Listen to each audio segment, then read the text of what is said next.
Matter तो बहुत बड़ा है, क्योंकि किसी ने हम राजपूतानियों के बारे में गलत बोला है। जिसने, ये नाम है इनका, गुजरात से है, पुरुषोत्तम रूपाला जी। जी लगाना मेरे संस्कार है, वरना जी के लायक तो नहीं है आप, और आप कहने के लायक भी नहीं है, क्योंकि इन्होंने मंच से बोला है कि राजपूतों ने अपनी बेटी का रिश्ता अंग्रेजों के साथ किया था और उनके साथ व्यवहार में थे। कि तूने देखा था क्या हमारे व्यवहार को, या फिर तूने कभी करवाया था क्या रिश्ता अंग्रेजों के साथ हमारा? अरे हम क्षत्रिय हैं।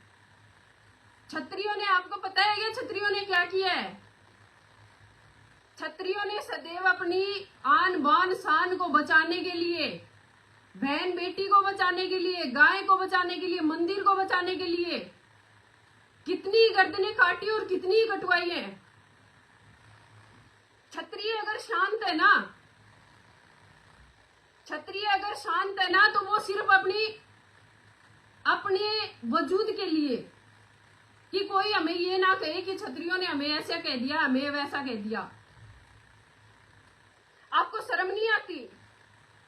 आपको शर्म नहीं आती क्या राजपूतों के बारे में, राजपूतानियों के बारे में ये बोलते हुए? अरे हम क्षत्रिय हैं, हमने तो निशानियों के तौर पे अपनी गर्दनें काट करके अपने पति को सौंप दी थी।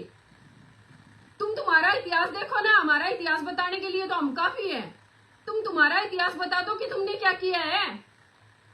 हमने तो जितनी रियासतें थी ना, वो सब सरकारों को दान में दे दी, ताकि हमें कोई ये ना कह दे कि ये सामंतवादी है। इस सामंतवाद को खत्म करने के लिए हमने हमारी रियासतें दी थी। इसलिए नहीं दी थी कि तुम लोग हमारे ऊपर ही ब्लेम करो कि हमने हमारी बहन बेटियों को अंग्रेजों के साथ शादी कर दी, उनके साथ रोटी सोटा का व्यवहार किया। अगर ये व्यवहार करते ना, तो हिंदू तो आसपास भी नहीं मिलता।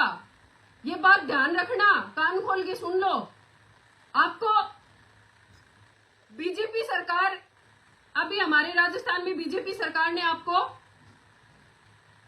माना है, टिकट दिलाई है, आपके पक्ष में भी है सभी, लेकिन आपके कर्मों को देखा जाए ना, तो आपको तो पार्षद का चुनाव भी नहीं लड़ना चाहिए, क्योंकि पार्षद के लायक भी नहीं है आप तो। 70 साल टाट में खा लिया आपने। 70 साल में आपको ये नहीं पता कि जो चुनाव लड़ता है उसके लिए सभी एक होते हैं। तुम जीतने की बात करते हो ना, ललकार के अगर जीतने की बात करते हो ना, तो ललकार के हराने की बात हम भी करते हैं। अगर हमें ललकार के जीतने का आपको लगता है ना कि जीत जाओगे और हमारे लिए गलत सलत बोलोगे, तो भैया सोच लेना फिर क्या होगा। 3 स्टेट से सफाया किया था हमने 2018 में, अगर ना पता हो तो पता कर लेना, 2018 की बात है।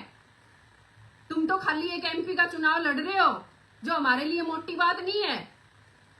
और सरकार से भी मैं हाथ जोड़ के विनती करना चाहती हूँ, ऐसे भेड़ियों को न दे टिकट विकेट। आप पे कलंक पोत रहे हैं ये।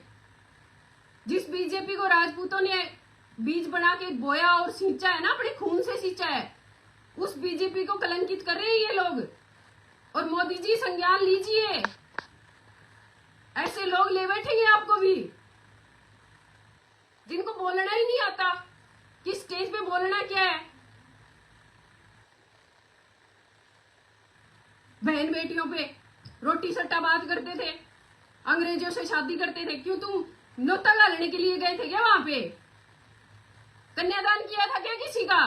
बेशर्मो डूब मरो।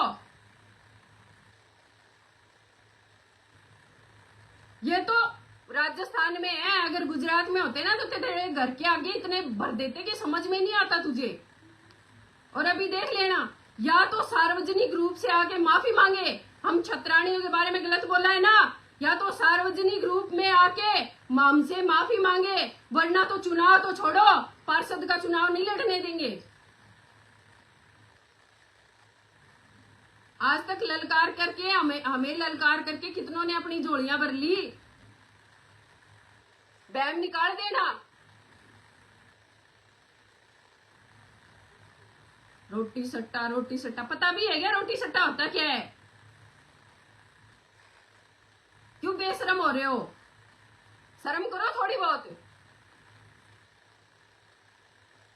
मां पद्मावती जैसी छतरानियों को देखो कि 16-16 हजार रानियों के साथ में जोर किया था। किस लिए? अगर रोटी सट्टे वाला व्यवहार करना था हमें तो फिर क्यों जोर करते फिरते वो? हमारे अस्तित्व पे उंगली मत उठाना, समझ लेना ये बात। जितने हम प्यार से बोलते हैं ना उतने ही खराब भी है फिर। बाकी सभी छत्रियों से निवेदन करूंगी, चुनाव आते जाते रहते हैं, पार्टियों से हमें कोई लेना देना नहीं है, पार्टियों से हमारा कोई बैर नहीं है। लेकिन अगर ऐसे बड़वे अगर समाज के बारे में गलत बोले ना तो उनका बहिष्कार करना सीखो, क्योंकि आज नहीं तो कभी नहीं। बाकी थोड़े कहे को ज्यादा समझना। जय माता जी, जय मां करनी।